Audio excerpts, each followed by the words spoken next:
with production you're growing, but then you also mixed a lot of the records on there as well. So how did you fall into or end up doing mixing as well on Return of the Funky Man? Well, with Return of the Funky Man, it's just me being there, and sometimes the producers wasn't there, and a lot of times I was just doing the songs, right? And when I was doing the songs, and they wasn't there. I wanted a certain mix. I wanted it to construct it a certain way. So that's how I kind of got into mixing. Okay, and then of course, I would say one of the next big things you did was the Suicidal Thoughts. So with that record, and also we mentioned the message earlier, it was interesting that those two records are huge, but they're also the last songs.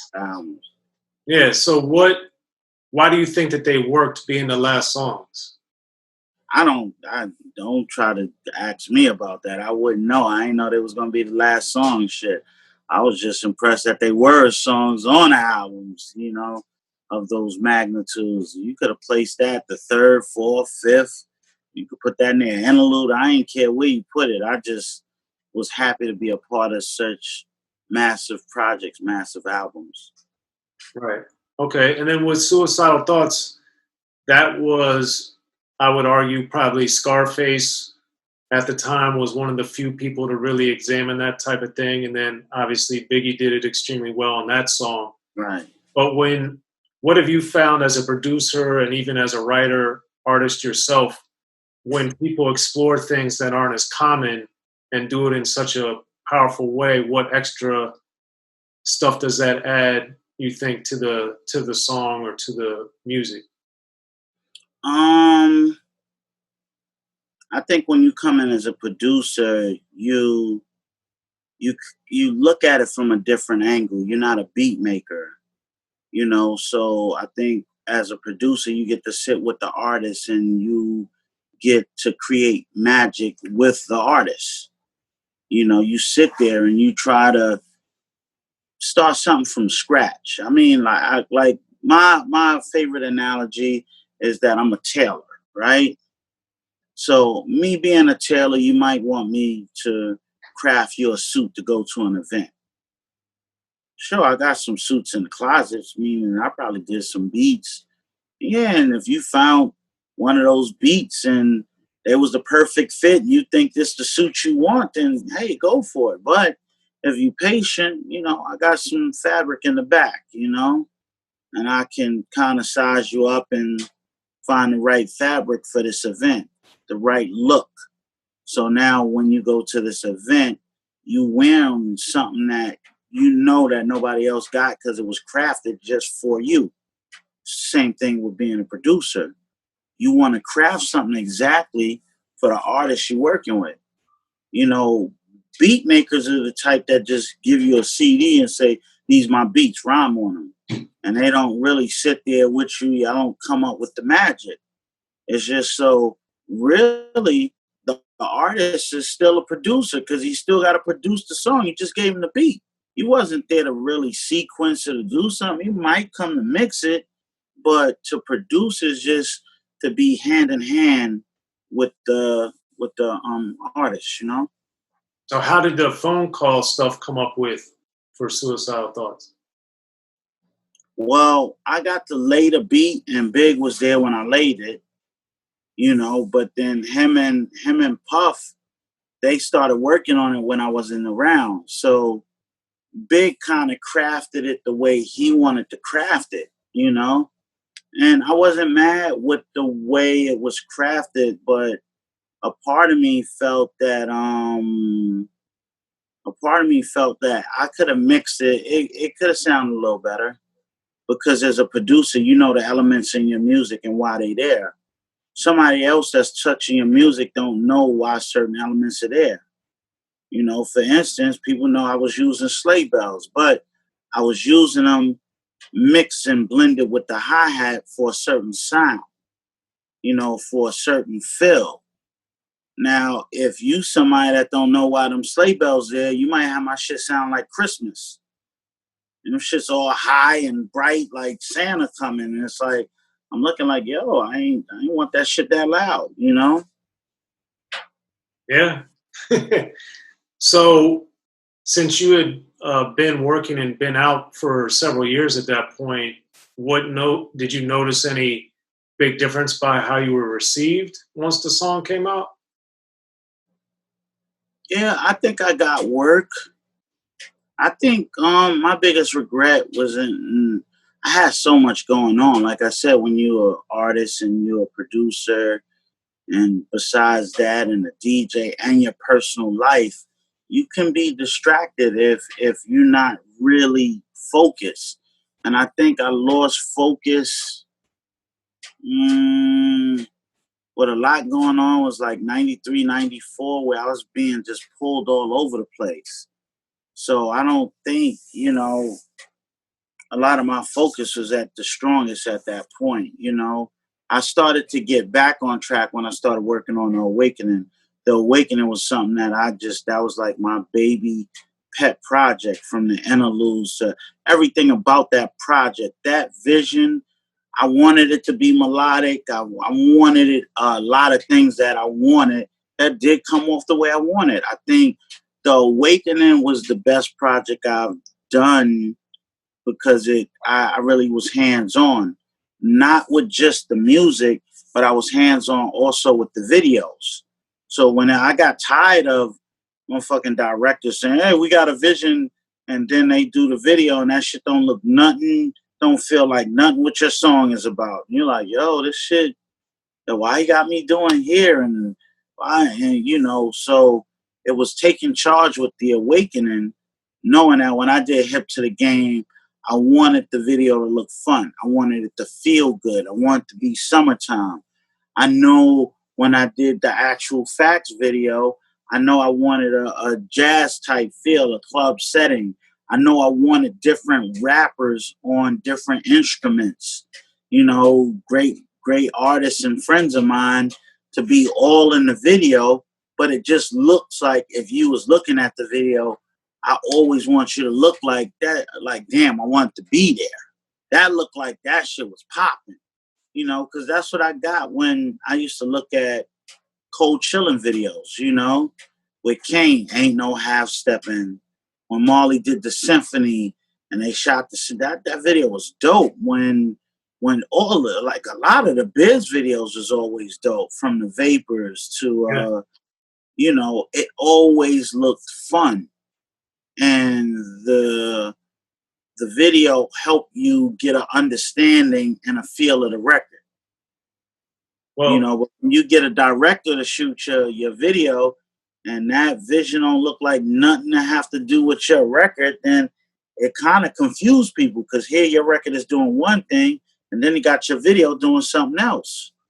So I think as an artist, it's very important for you to have a vision for your songs, because when I do songs now, it's like, when I look at it, it's like, why am I doing this song? What do I wish to obtain doing this song? Is this going to be an anthem? Is this going to be a call response record? Does this record have the energy? What do I expect the people to do when I'm performing it? How are they supposed to feel when I perform it?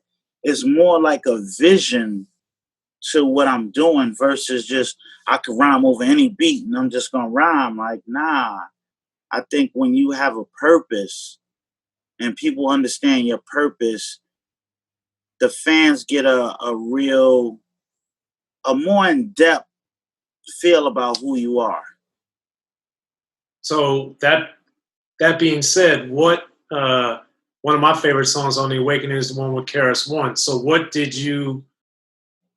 was the vision of getting him on the album and putting him over that beat in particular? I mean, because KRS-One was, KRS-One is the teacher, and at the time, gimmicks played such a huge part because, labels they was really pumping money behind gimmicks. And, I'm like, damn, shit is a gimmick, like, so I wanted to make a record called No Gimmicks. And so that's what we wound up doing. Well, speaking of labels, that was your third album and your third label. So why did you find yourself at a different label each time you were putting out an album? Okay. Well, with Wild Pitch, I signed a Wild Pitch because I wanted to be in a seminar. In order to be in a seminar, you had to be signed to a label. So, when I wanted to, the new music, I wanted the new music seminar. I wanted to be showcased as the up and coming dude. Like, I wanted to go against the industry's best.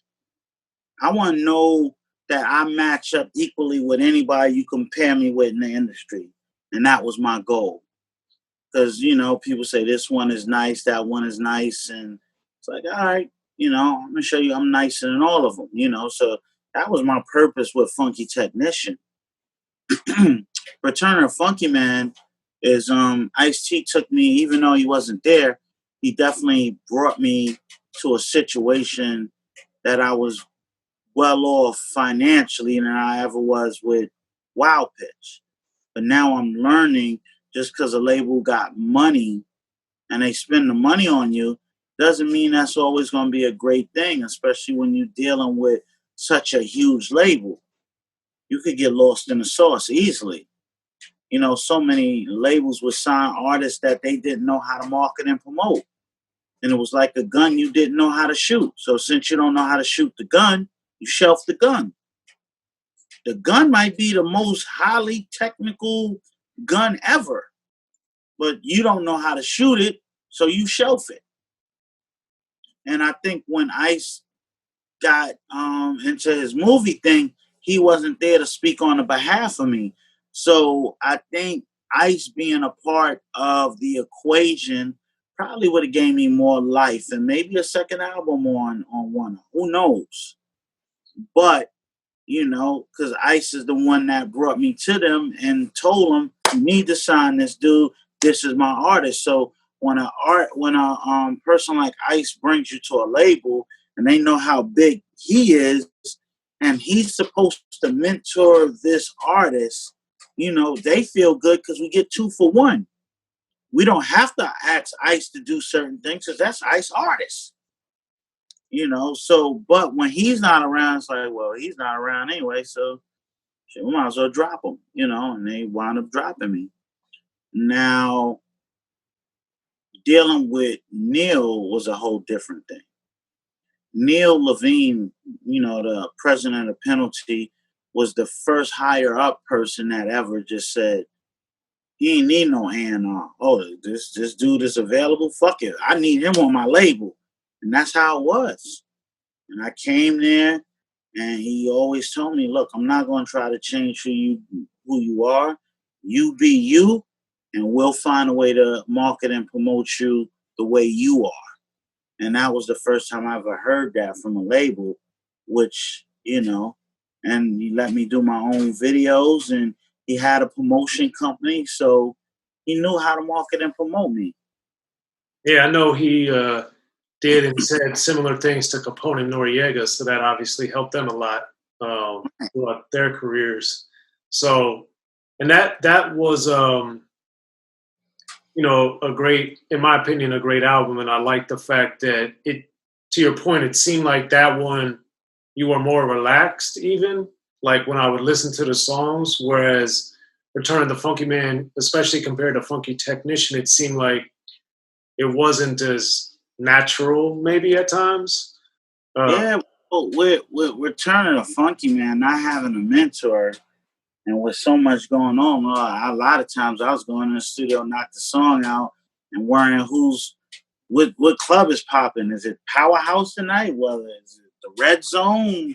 What's going on tonight, So I would go in there and my focus wasn't as dedicated as Funky Technician or Awakening. The second album was like, it was still dope, but the focus wasn't as pivotal as the first or the Awakening. In the beginning, hip-hop was ruled by the East Coast. Then the West Coast rose to prominence thanks to gangster rap. Straight out of Compton, crazy motherfucker. Hip-hop changed the world. Gangster rap changed the narrative. I'm representing for the gangsters all across the world. And then changed the world again. Cause I'll come and take your life away. The history of gangster rap features unheard stories, unseen photos and documents, all with exclusive interviews from the founders and players who shaped gangster rap. I think a real gangster rapper has to scare you a little bit. The history of gangster rap written by veteran rap journalist Soren Baker. In stores now. Yo, what up? This is DJ Quick. Be sure to pick up my homeboy Soren Baker's book, The History of Gangster Rap, if you really want to know what we do.